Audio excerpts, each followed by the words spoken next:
నమస్కారం. 3TV నెట్వర్క్కి స్వాగతం.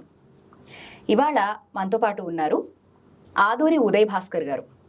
వీరు క్రియాయోగి, అలాగే దేవి ఉపాసకులు.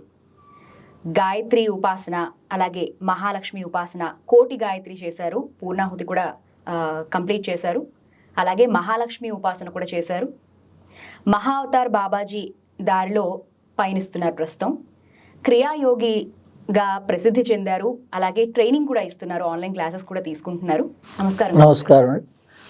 3TV ప్రేక్షకులందరికీ నమస్కారం. శ్రీ విద్య, మహాలక్ష్మి విద్య ఉపాసన చేశాను అని చెప్తున్నారు కదా, ఇంకా ఏ శక్తులు అంటే ఆవాహన చేసుకోవచ్చు అనొచ్చా, లేకపోతే ఉపాసన చేయడం అనొచ్చా, అది ఎలా చేయాలి?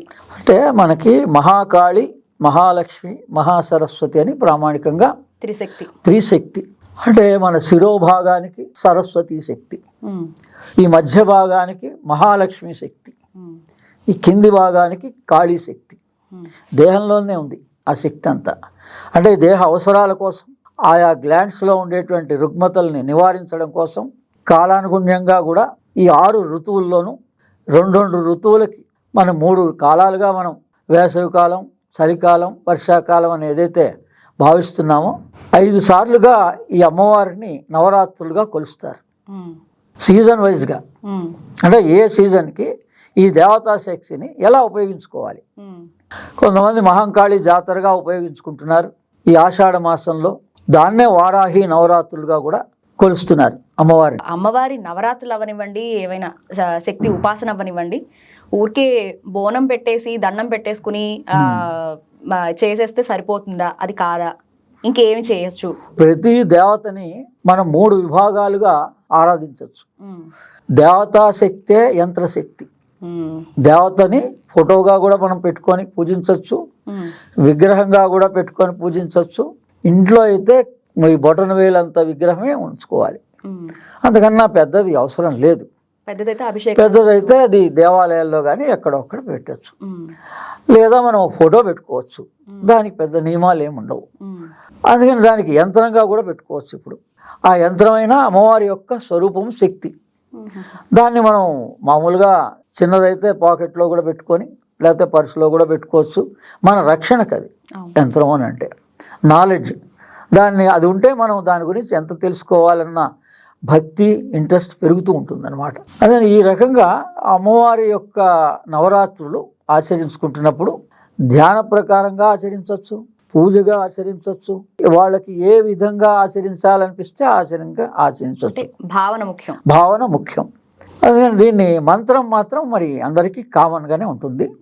ఈ మంత్రాన్ని కూడా పూజలో అయితే ఒక 108 సార్లు మనము ఓ పద్ధతిగా స్నానం చేసిన తర్వాత జపమాలతో చేస్తారు. అదే మానసికంగా మంత్రాన్ని చేసేటప్పుడు ఏ నియమాలు లేవు, అవసరం లేదు. 24 గంటల్లో కూడా మానసికంగా మంత్ర సాధన చేసుకోవచ్చు. ఈ వారాహి మంత్రం ఉంది. దీన్ని బౌద్ధ వాంగ్మయంలో ఇంద్రాణి మంత్రంగా, వజ్ర వైరోచిని మంత్రంగా, వారాహి మంత్రంగా కూడా 2 ఒకటే అన్నారు. వజ్ర వైరోచిని అన్న, వజ్ర వారాహి అన్న ఒకటే. అందుకని ఇది మూలంలో అక్కడ ఉంది. దాని తర్వాత సప్తమాతృకలుగా మన గ్రంథాల్లో కూడా ఈ దేవతా స్వరూపాలనే వాళ్ళు విభాగంగా ఒక్కొక్క దేవతగా ఆచరించడం మొదలుపెట్టారు.